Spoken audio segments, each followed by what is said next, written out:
All right, people, welcome to this episode of the Visionary Experience. Today, we have two very special ladies of the 12th, right? That's what it is, 12th, right? Soccer Academy. Did I get the name right? Yep, you got it. All right. Fantastic. Down in Miami, Florida, one of my favorite places ever. We have Miss Ashleigh Shim, friend of mine, and Paula Zuluaga, right? Who You are, so got it. you were two are, I got it right. You two are the co-founders. So welcome to the Visionary Experience. How are you today? Good, good. Thanks. All right. Thank you So for having me. fantastic. Yes, yes. Thank you for being on here. So both of you played college soccer at Florida International University. Is that correct? Yes. All right. And what positions did you both play? So I played more attacking. So I played mostly forward or attacking mid. Hmm. I was an attacking midfielder, but I got converted into a center back my freshman year. Got it. No, well, those are positions that you wanted to play. Well, and then I played goalkeeper for my senior year as well. Okay. I'd say center back was definitely not a position I ever envisioned. I was the attacking mid that never defended. I just Hmm. wanted to attack. So it was kind of like a shocker when I got put in that position. But I kind of enjoyed it after my first year, and I learned a lot from it. So it was nice. I enjoyed it.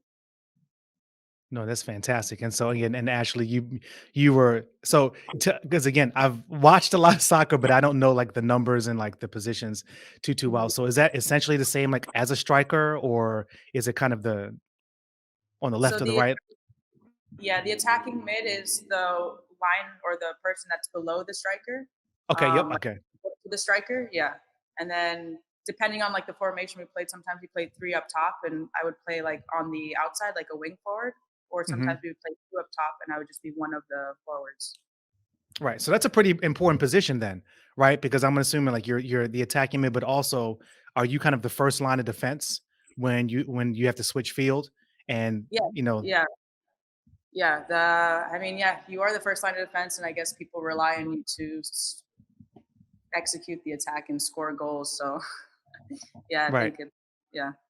So are you directing those on the wing in terms of like different plays and getting down there to get into a certain formation or a certain position? Yeah, you're kind of as a mid center midfielder, you're like a facilitator. You are the one that supports like the play from the back to the front, and also from the left to the right, right to the left. You're the visionary. You can see the field. There you go. We Have got to. something in common then, you know what I'm saying? Exactly, but the difference is your vision's much better than mine because 'cause I'm like 20/40 vision, I'm sure you're like 20/20. No, that's fantastic. So, how did you 2 so you 2 were obviously friends, right, in college and everything. How did you end up forming a partnership to start your soccer academy? Yeah. So I after college I started doing private training, and then it kind of became like a small business. Mhm. Um, and then in 2020, Paul and I had a conversation about getting together and um, making this like a joint effort. Right. And then we eventually rebranded into 12th. The previous name of the academy was Train to Go Soccer. Right, I remember seeing that. How did you gotta tell me how you came up with the name. Yeah, I mean, there's like a lot of different things, but the main idea, at least what we gathered from it was so. Have you heard of the phrase "the 12th player" in soccer, or like the term "the Sure. 12th player"? Yeah, Oh, yeah, so, yeah. yeah. So like the 12th player is the first person to come into the game and change it. And so our tagline is a tribe of game changers, and we feel like um, women's soccer or girls soccer is in a place right now where there are a lot of changes, and women have kind of been, I don't want to say like, They've been game changers, yeah, right? If you talk about like, I mean, I'm not very good at history, but yeah, if you talk about wars and stuff like that, there was moments and times where women were put in fields that they maybe never had a chance to do or never even knew about the field, and yet they were able to step up and basically change the game.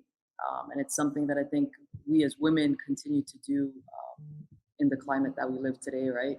So the term 12, when you reference it back to the 12th player that comes off the bench, right, is a game changer. Is somebody that at the end of the day doesn't is probably not part of the starting 11, but they have certain qualities that make them probably just as good as the 11th player or the 11 players that are starting on the pitch, or even better.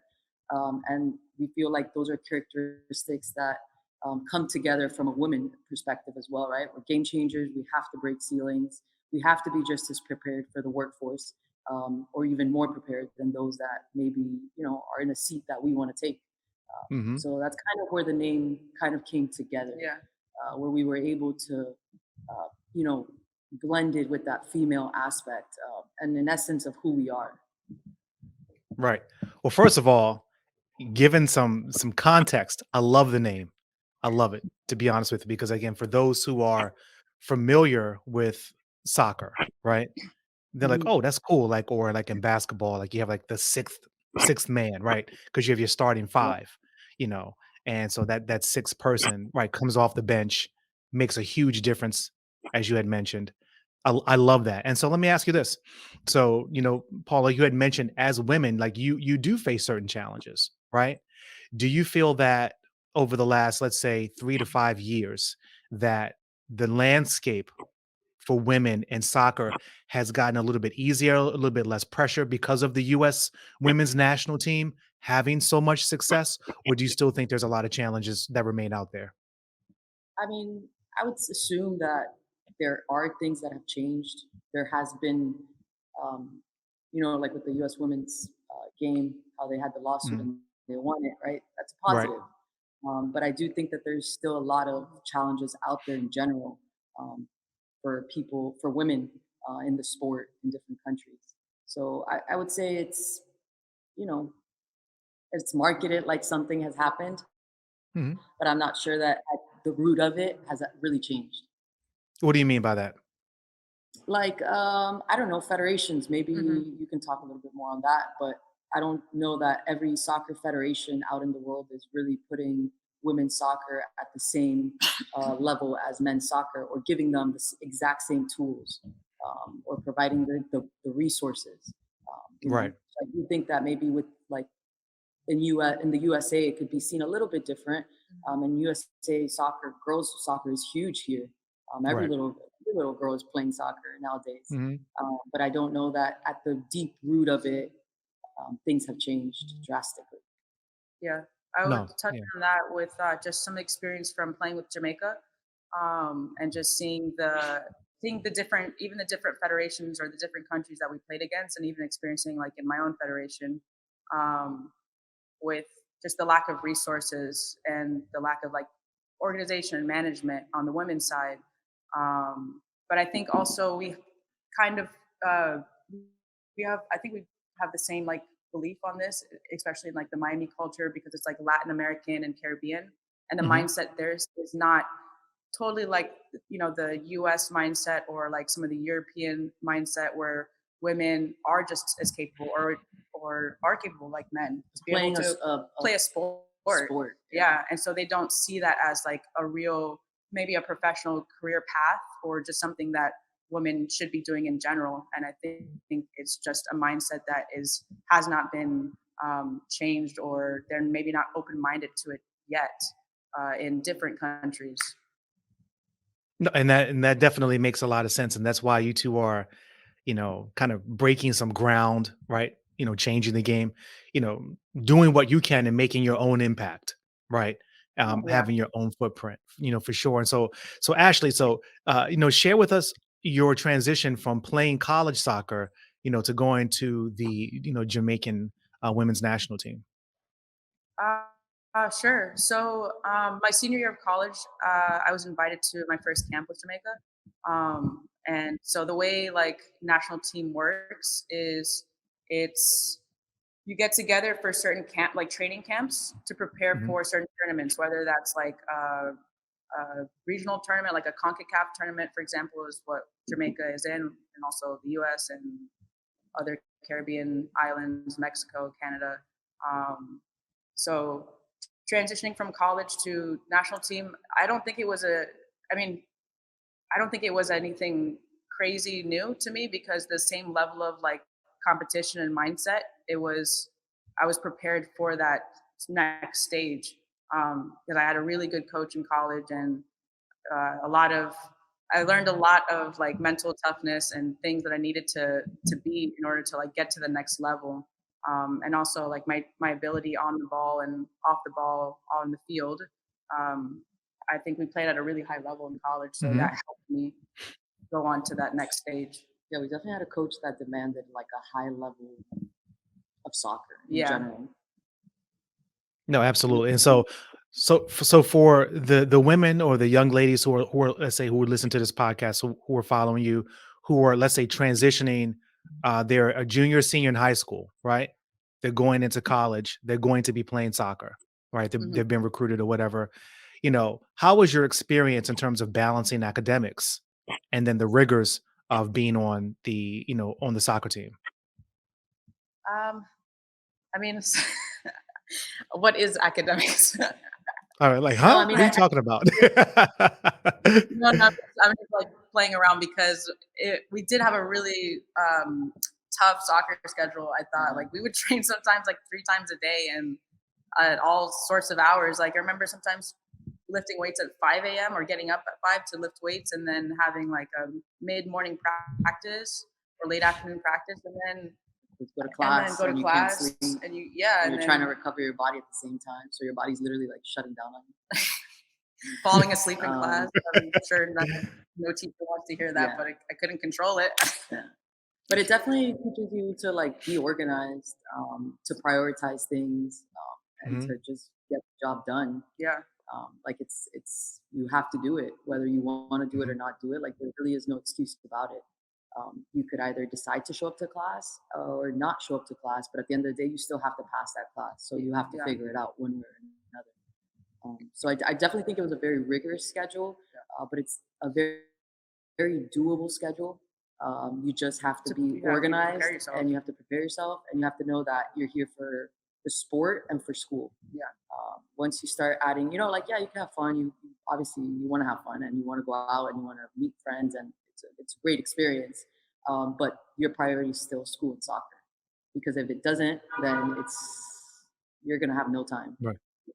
No, absolutely. Okay, so let's have some real talk here, right? So, I think there's a statistic that says that 2% of all college athletes in various sports, right, will go pro. I think that's pretty much what the statistic is. And maybe Anton, if you could look that up and bring that up on the screen, that would be great at some point. So, what's the mindset? If you're there and you're like, I don't know if I'm going to go pro. Maybe I will. Maybe I won't. At FIU, what would you say was the mindset of the young ladies on the team? Did they think, "Oh, yeah, I'm going to go pro. I'm going to do this. I'm going to do that," or were they just there enjoying the scholarship? Like, and what was your mindset when you were both playing there? Yeah, I think for most of our teammates, it was more like I'm here to get a good education and Uh huh. compete while I'm here playing college athletics, and enjoy myself. I there were a couple girls who wanted to like do more after Hmm. that, Hmm. but I think in like the women's college soccer, the mindset, at least from what I see, I know maybe a Well, little it's a different. mid-major too, so maybe Yeah, the level is different. Okay. Right? It's a Okay. mid-major. But yeah, I agree with that. I definitely don't think that the mindset is I'm gonna go pro. Obviously, I think like as a soccer player, I mean, for me at least as a kid, that's what I wanted to do. I wanted to go pro. But then you hit university, and there's barriers you have to break again. The competition changes, your Hmm. outlook on life changes a little bit. You start kind of going into that adult world with your brain not fully still there, right? In yeah, terms of making Right. Right. decisions. Right. So, sometimes you fall, at least for me, I kind of fell off of that pathway of like, I want to go pro. It was more of like, okay, it was a great experience. I enjoyed it. I love soccer. What's next? What am I going to do with my life next? Because I didn't see soccer as something that I could make a life out of, and I've always kind of been somebody that wanted to get my independence quickly and get my feet like out of my parents' house and get myself moving. So that's how, Right. how kind of I yeah, saw it. yeah. Got it. So fantastic. So what do we have on the screen here, Anton? What does it say? It says women's thank you. Can't see that. Women's basketball, 0.9% of college players who go to play on professionally. Wow. And 0.03% of high schoolers too. What we got here for soccer? For men's soccer, 1% of college players play professionally.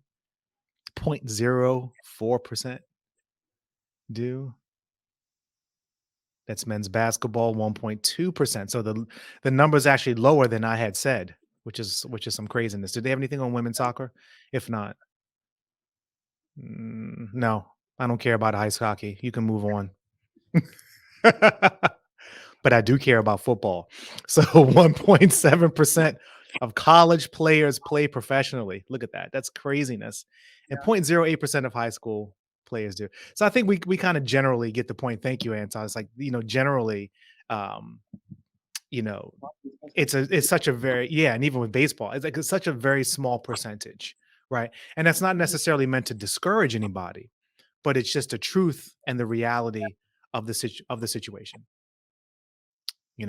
for sure. And so you had mentioned kind of preparing yourself, like, for post graduation, but there's one thing that you mentioned that I want to talk about.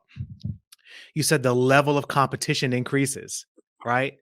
Oh, yeah. So during your college years, right? Because you guys just graduated in May, right? I think something like that, right? No one got the Yes. joke. 7 years ago. It feels I like play with you. I play with yesterday. you. Well, Absolutely. at heart.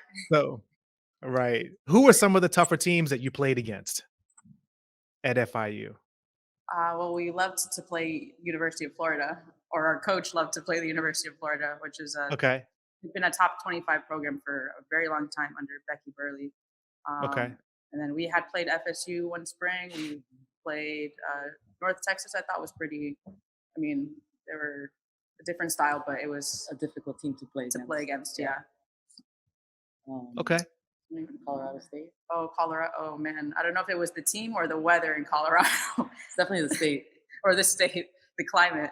Yeah, that was a struggle. There was a game that we played against I don't know, some Colorado I College. think it's Colorado's college. I think it's College. I think it's Colorado College, and we live on sand, and these people live in the mountains. And Right. so, Right. first of all, couldn't even breathe in the warm up. Yeah. Number one, and then it was so windy that if you tried to play any ball, it would just come like right back to you.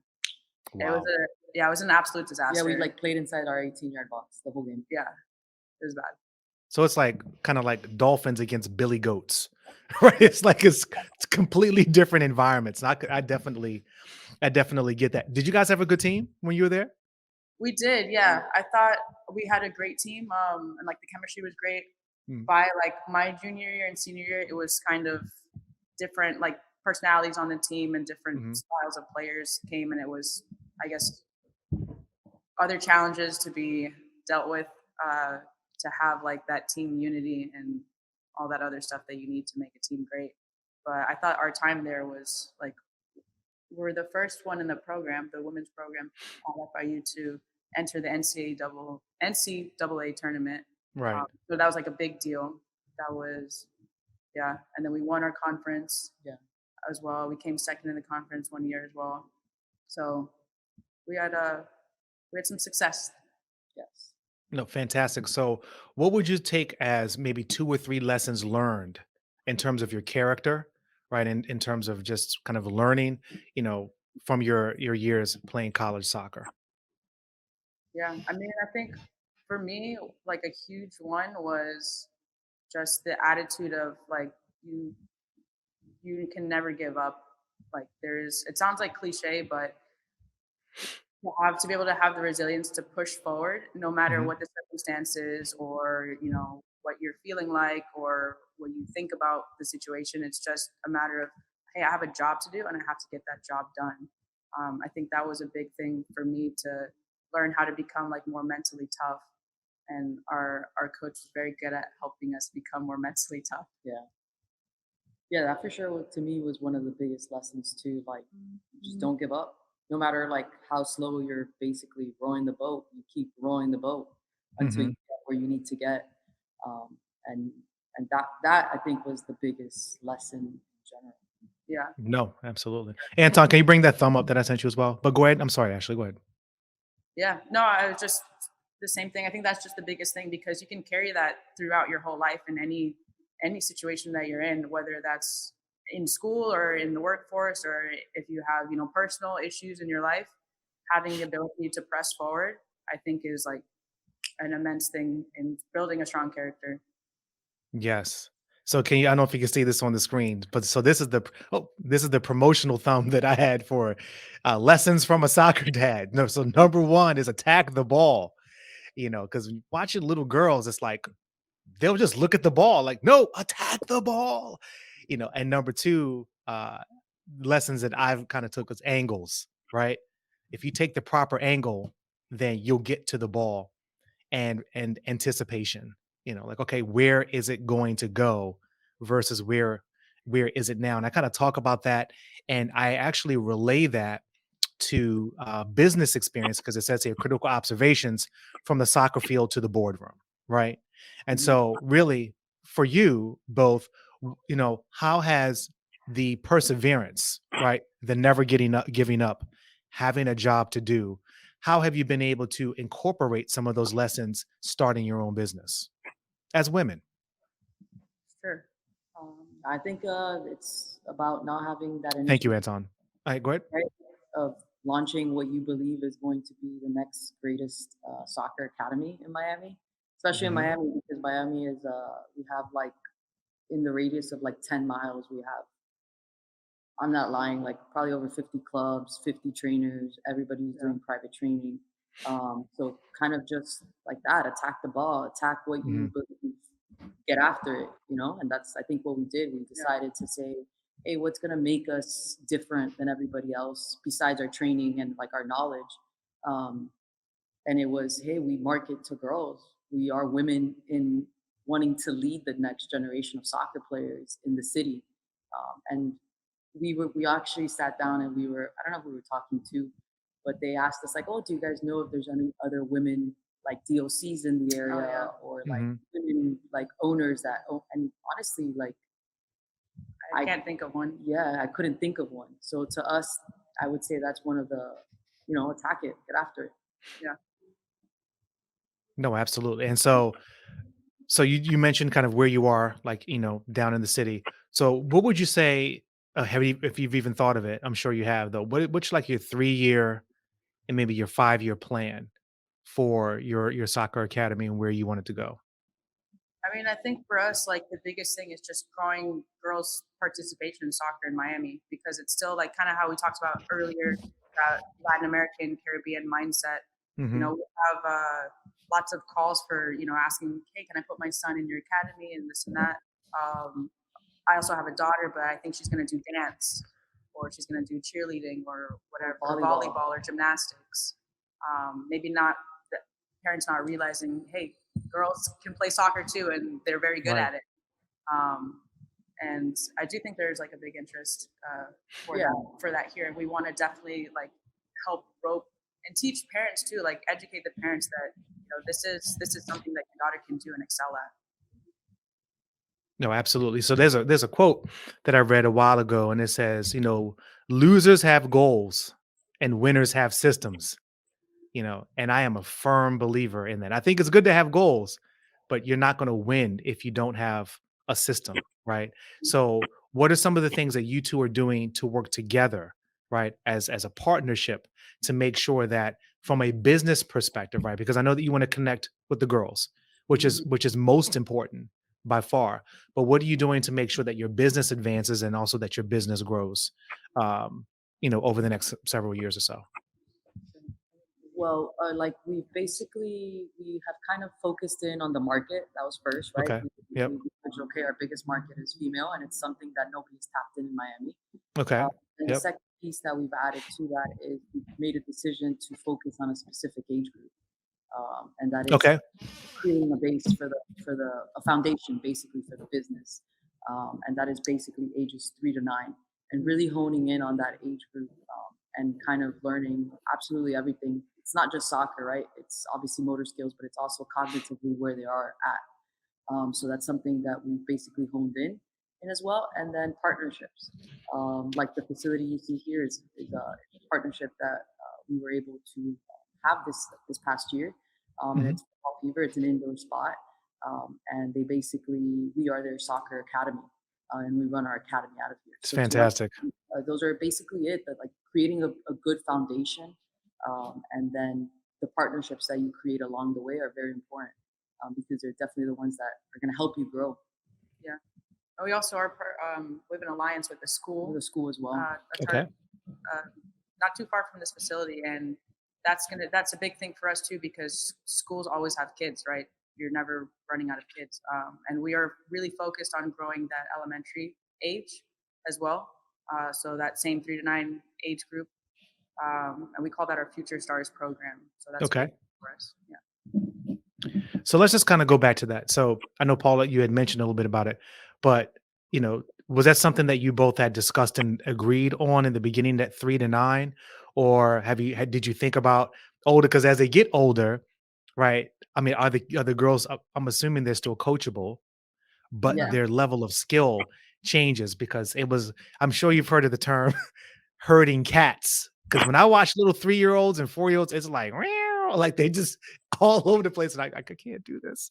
But as they get older and they get some skills and some organization, and they actually know what direction they're going in, right? It becomes far more enjoyable to watch. So let's just kind of go back to that. How did you both come up with and agree on that 3 to 9 age group, given the kind of skill set or growth of skill sets there? I mean, I think we kind of, I don't want to say we fell into it, Okay. but it did. I do think when you have like a startup feeling, right, or like a new business, Hmm. you have to be willing to like move and change the the Absolutely. environment. So when we first got together, it was COVID hit. yeah, So when COVID hit, everything kind of got shut down in terms of parks. Right. Like we weren't allowed to be at parks training or anything like that. So we were like, okay, summer's here. All these kids are indoors. You can't be outside. What do we do? And so that's when we did like the virtual classes, mhm, which was like it was by far like the biggest selling like 3 months for us. So when people were yeah. not making money, like we were making money. It was kind of That's what like I'm wow, talking about. Yes. you know. Um, so it was a huge eye opener there. So that also kind of gave us the time to sit and like realize like, hey, we basically can't really depend on parks that are held by the county because Yeah. whenever the county decides to shut down, we're out of luck. Right. Kind of when we like decided to go into a school, private school, and start running all of our training sessions there. And we went we worked at Pickett's. Oh yes. Yeah, when we worked at a camp in Jacksonville, Florida, and he was actually Ashley's old. My club coach from when I was in high school. His name's Mike Pickett. Okay. We learned pretty much the business from him, or like the He structure has of he has a specific that. structure The of structure of of that. like Yeah. he basically left club and basically started his own training academy where he's Hmm. training kids, and he actually trains a little bit of the older age range. Yeah, more like high level older players. And Okay. he was training them in group trainings, and he was breaking down those group trainings based on like skill level. Uh huh. So we were like, wow, I mean, that's something that nobody here again in Miami does. It's something that we can do plus our one-on-one privates that we were doing. Right. And so we decided to break it down into age levels. And we kind of ran with that. And we were like, okay, like that's it. This is what we're selling. We're not doing group trainings at people's houses. We're not doing group trainings at parks. Yeah. We're going to funnel basically everybody into the private school that we were working out of, Hmm. and start our group sessions from there. And then we obviously ran private still. And that's kind of how that whole Future Stars age kind of came about, because we figured there's a lot of these kids that go into clubs and do like their in-house rec program, Mhm. but that's kind of, I don't want to say it's like daycare, but it's more of just like, hey, here's a ball, here is somebody that's volunteering to coach you, have fun, go at it, enjoy it, exercise. And we felt like it could be an age where we could step in, provide a service that was a little bit more geared towards development of the soccer Hmm. player and Right. teaching like foundation of technique. And we kind of like Yeah. went with that and we ran with that, and it's kind of become now a focal point. We actually sat like last week and we were Yeah. like, this is what we're This is what doing. we're doing. Yeah, we're really going to Right. focus on this age group. And I think also focusing on that age group like builds a good foundation for when they start to get older. they Right. develop proper technical habits. Like they know stuff about the game that they should know at 12, 13 years old. A lot of the clubs you see here in Miami or even in South Florida, it's there's no true like development. It's just, hey, Of the player. of the player. Yeah.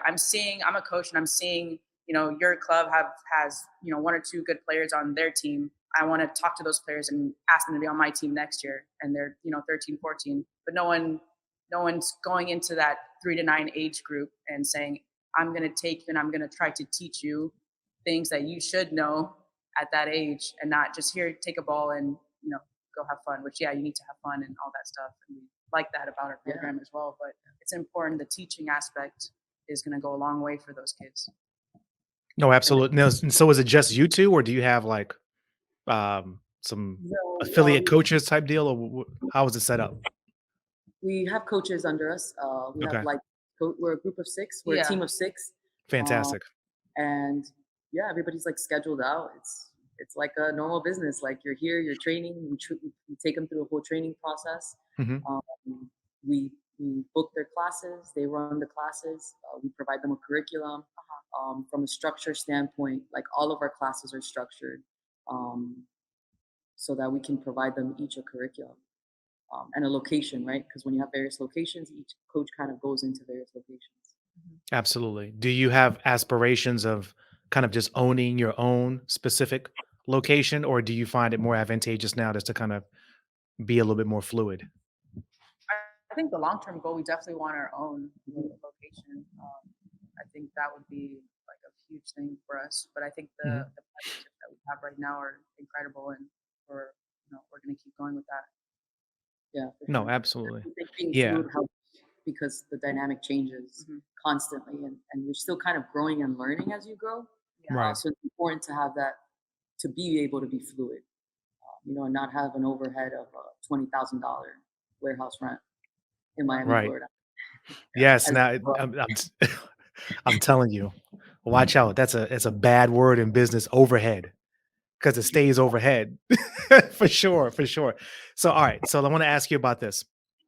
So I think Paula, you had mentioned a few minutes ago about the women's national team, right, and the lawsuit and the entire situation with regards to equal pay, right? Mhm. Now, my personal opinion, is this: in my house, when the World Cup comes, we only watch the women's World Cup because it's way better than the men's. In terms, at least the men's look, the men's team hasn't been good for years, and that's just the truth of the matter. All right. Yeah, And somebody, they can call or they can text or email. I don't care. But that's just the truth. The women's team has had such a higher level of play across the board. It's unbelievable. And so and that's kind of what we've gotten accustomed to, right? So, what are some things that you see within, not necessarily maybe on the professional level, but as girls are coming up, what else can be done so that playing field, right, can be leveled so that women get the proper attention in soccer that they deserve? that's a good And question. it's an interesting question, I think right? that's a question we I ask think ourselves all the it's time yeah, too. it's something that I think it's such a hard thing because I think it's much more deep rooted than just the sport. Okay. It's the social Right. climate. It's the Absolutely it is. you know. So I find that really hard to answer because I mean, as a woman, I feel like I live it on a day to day basis, and I mean, I guess it's just teaching our girls to be more outspoken, to step up Okay. when you need to step up, to say things when you need to say things. Right. Uh, I guess I think one thing that we're doing and we want to do is we want to give our full resources to girls. We can make a lot of money off of boys, right? I open shop and 100 little boys are going to come play soccer, right? But I think we're taking a risk and saying, listen, we want this to be an all girls, even if it's a slow process where we're grinding it out and building it out. And it's exactly that. I think more people need to give their full attention to women's sports, whether it's soccer, whether it's volleyball, whether it's basketball.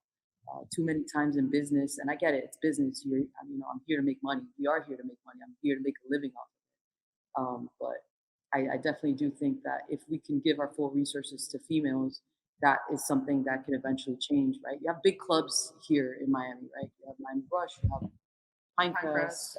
you have South Miami, you have Sun Blazers, you have a lot of like bigger clubs in down in South Florida, but I wouldn't say that one of them, not one of them, only focuses on female soccer. The only one that was here used to be, I guess it's still here, is Miami Premier Premier soccer, Miami Premier Soccer as a soccer. club, and it was the first all girls like soccer club, and they're down to like one team, two teams, Yeah. you know. So I definitely think if we focus and people, more businesses give their full attention to development of girls in Mhm. whatever it is, not just sports, I think we will see a shift, but it has to be a social shift. Yeah. Society needs to shift. You got it. I mean, you said a few important things here. I think number one, from a business perspective, I think you two have made a very smart decision in choosing to have a niche, right, with 3 to 9 year olds because it allows you to focus. Yeah. Right. And it allows you to, like you said, put all of your resources, your time, your research, your energy, right, into developing those 3 to 9 year old girls. And then as a result, you become specialists in that area. And as you become more of a specialist, you'll become more sought after, at the end of the day, and I definitely agree. The culture of this country, but the culture of a lot of Latin American countries, truth be told, is very tilted toward masculinity, you Yeah. know, and but there has to be some equality that and equality is only gained when you fight for it, Yeah. right? It just doesn't happen by itself. People out of the goodness of their heart are not just going to say, "Yup, let's just make everything equal." You got to Yeah. fight for it and you got to take it. That's Yeah. just Yeah. Agreed. Just like an instance, just to even touch on that with Jamaica. So we were offered a contract with the federation, like the players, and then we were supposed to get paid a certain amount of money, it, and we did not get paid that amount of money, or we didn't get paid at all. And it wasn't like $1 million. It was like literally nothing. And so basically all the players got together and pretty much said, "Hey, we're not playing." And it was in the middle of qualifying, like World Cup qualifiers. We're like, "Hey, we're not playing. We're done because our employer doesn't want to pay their employees basically. So we're Right. not playing. We're done." And we made it like a social media thing. We even had Alex Morgan actually retweeted one of our players' posts on Twitter. Nice. So that was like really cool. So everyone was kind of behind that, and then finally the federation said, "Oh, okay, sorry, like we have to, we're going to commit to what we agreed to with a paper and a pen," which they should have done that from the very beginning. So just, I guess the same thing you were saying, Paula, just teaching girls or to speak up and to stand up for what's right for them, and to know that there should be fairness and that you shouldn't be just passive or think that because maybe you're in a certain situation or you don't maybe have the authority that you think you have. You shouldn't think that. You should, if something is yours, like you should go and get that, take that. No, absolutely. And so, listen, I greatly admire what you two are doing because really 12th is not so much to me, it's not so much about it is about the soccer because that's Yeah. exactly what you do, but it's really about you two being pioneers, in what you're doing. And I think that, over these next several years, as your business continues to grow, as you affect little girls' lives, right? As you affect parents, those parents' lives, and when those guardians, those people who are sending those little girls to grow and learn, it's not just them learning soccer skills, but it's the social skills and getting that confidence that they need to go to the next level, whether it be in business or whatever profession they end up going into, right? And you two are meeting so many needs. Yeah, having a woman mentor, I think Mhm. as a little girl is important, Right. and it's much needed. Mhm. There's a lot of male coaches out there, which is great, right? But I do think if we had more female coaches too that would mentor the girls, Yeah. it's you can see yourself For there, sure, right? yeah. Because you would think about like when we were little, at least like for me, some of my favorite players, like I loved Mia Hamm. That was my first favorite player. I saw myself becoming like Mia Hamm. Right. My first real book, like biography book that I read was Mia Hamm, and I was ecstatic about everything Mia had, and I saw myself doing that, becoming pro because of her, honestly. Right. And she was a fantastic example for so many young girls out there, Yeah. and in other countries, what is it down in Brazil? You got Marta, right? Mark, like, Doing better her right. Yeah, like doing her thing. And like you have so many people out there that that are great examples, but we just haven't heard of for whatever reason. Right. And you Yeah. two are going to make that change. Yes. yeah. Right. So this is the beginning. Right, Paula. This is El Principio. We are gonna go. You're gonna go. You're gonna make it work. This is the visionary experience. There you go. That's right. That's how we do here. So I think we should end off on that. Paula and Ashleigh, thank you so much. I really appreciate your time. I'm very encouraged and very inspired by what you two are doing down there. Any way that we can help promote, any way that we can help push, we definitely will. I look forward to, at some point in the future, having you back on and seeing all the progress that you've made and all the lives that you've been able to touch. Yes, for Yeah. sure. Thank you, Brandon. We really Yes, appreciate thank you it. very much. Absolutely, no problem. So, everybody, thank you so much for listening to this episode of the Visionary Experience. You can check out and learn about the 12th Soccer Academy, about Ashleigh and Paula in our show notes. Check out the fresh gear, the swag, the merch, right? I'm sure they're selling some merch. Yeah. Check it all out in our show notes. Love you guys. Be safe. God bless and take care. Thank you, Brandon. Thank you, Brandon.